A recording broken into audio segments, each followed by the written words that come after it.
Look who's here today to try our scrapple and tell us what to do with your leftover turkey. It's Mr. Farmer. Hey, Mr. Farmer. Hey, Mr. Farmer. Somebody in the show recently asked to say, why do you call Nikki Mrs. Farmer? I'm like, it's Mrs. Farmer. I call you Mrs. Farmer. Just as a joke, you call Mom Mrs. Farmer. Mrs. Farmer calls me Mr. Farmer, and it's just kind of fun. So that's how that started back in the 70s. 1974, right? Right. You were there. I got it. What Daddy's making is what we used to smell after Thanksgiving. You wake up in the morning.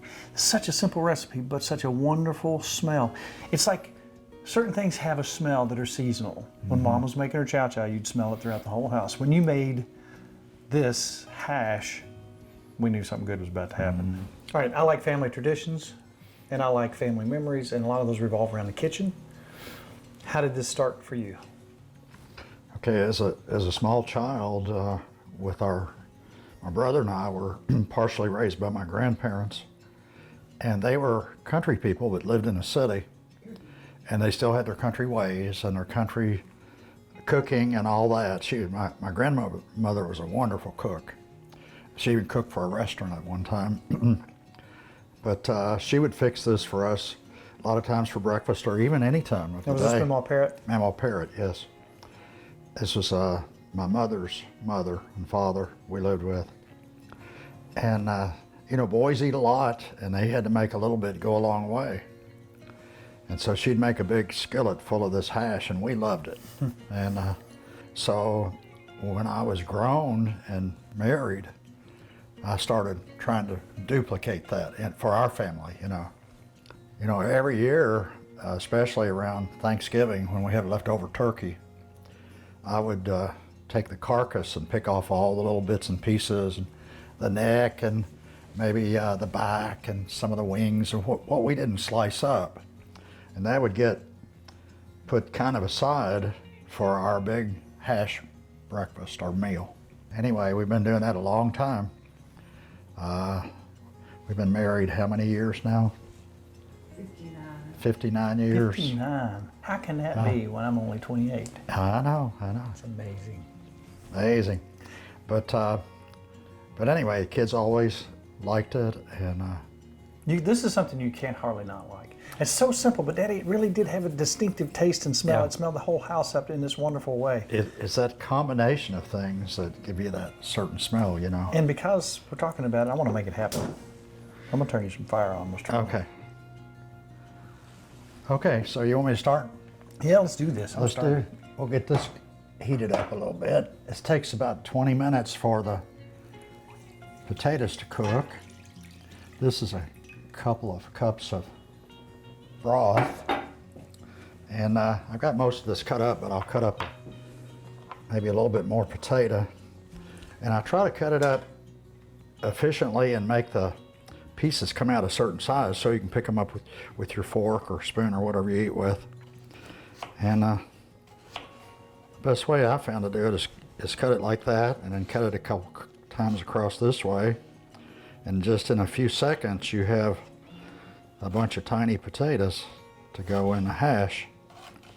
So how would you guess you got maybe 2 cups of turkey, 2 cups of potatoes? Yeah, I would say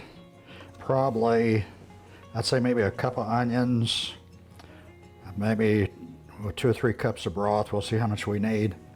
And then potatoes, I usually use like 4 pretty good sized potatoes. These were a little bit smaller, so we used a few more. I think we used about 6 of these. If you're looking at this thing, well, it's only got a couple seasonings. It's only got a couple of ingredients. I'm telling you, try this after Thanksgiving and then come back and tell me it looks simple. This is absolutely one of my favorite things. All our kids would say, Daddy, make your hash, Daddy, make your hash. That's probably the second favorite thing to the world's greatest cheeseburgers. Well, I'll put the potatoes in first because it takes them longer to cook. I'll go ahead and put these onions in there too since I got them cut up. I think I'll cut up a little bit more onion to put in there. And we'll put the meat in last because it's already cooked. And basically it just has to heat up. Just salt and pepper. Just salt and pepper. Now in a minute, And these onions are getting my eyes. But in a minute we're going to start getting that smell. So the onions and the pepper really had the most of the smell. And here's a little secret. If you don't have broth, no big deal. It's almost as good with water. So, but broth is the best, of course, because you get that broth cooked into everything. This is a little bit, this is gonna be a little bit meaty, so that's, I like that. I don't have a problem with that. And now, what we've got here, this meat we've got here is a little better than what most of the old timers used. What they had was really scrappy. It was Pieces of gristle and stuff in it. well, I mean, it was little tiny pieces that they picked off of the bones. Just picking every piece of meat over there. Everything, yeah. Okay, so there you go. 20 Now- 20 minutes. When you went back and made it the first time, did you have to kind of experiment to get that? I'm sure you remember the smell and taste too, just like when you were a kid. Yeah. I think the thing I had to figure out the most was the proportions. You know, how many potatoes, how many onions, and how much meat. You know what it kind of looks like. And I was telling you when I first came, I kind of came up with an idea: 1, 2, 3, 4. 1 onion, medium size. 2 cups of turkey. 3 cups of broth. And 4 pretty good sized potatoes, and that makes a skillet. That's it. full. Smell that? Yeah, I smell it. That's the magic. So simple, but it's magic. I think that's about as simple a meal as you could make. And when you put it over biscuits, if it boils down a little bit and starts to look maybe a little bit dry, you can add a little water, a little bit more broth. But you don't want it soupy, you don't want it too wet, and you don't want it to dry out. You want it to be able to go over your biscuits like a gravy, and then the other part too. So it's more like a stew than it is a soup. It's not done until the potatoes get soft, so it takes a while. I can't wait to eat this. The kitchen is filled with the proper smell. All right. That smells beautiful. I'm gonna take this and set it aside, Mr. Farmer. I wanted to make another comment or two. It has to have a certain consistency. And could I have that water? Maybe just a little bit more water. I've had to add maybe 2 cups of water through this whole process because it keeps boiling down. And if you don't do that, it'll finally end up scorching. So, and the way you can tell it's done, when the potatoes get soft, then the whole thing's done. The meat was already cooked, the onions cook up real quick, so you have to wait on the potatoes till they get done. And that starch, you can see the starch, and it makes almost like a slight gravy. Yeah, it is like a gravy. And here's what I think is the way to eat it. Of course, you can eat it any way you want, but that's about how we usually do. Now that right there, And you may need a little salt. I didn't salt it too heavy. look at that.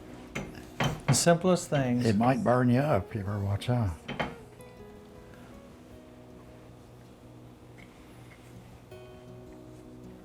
Okay. Oh man. Isn't it funny how something you eat or some music will take you back? Yeah, bring back memories. Yeah.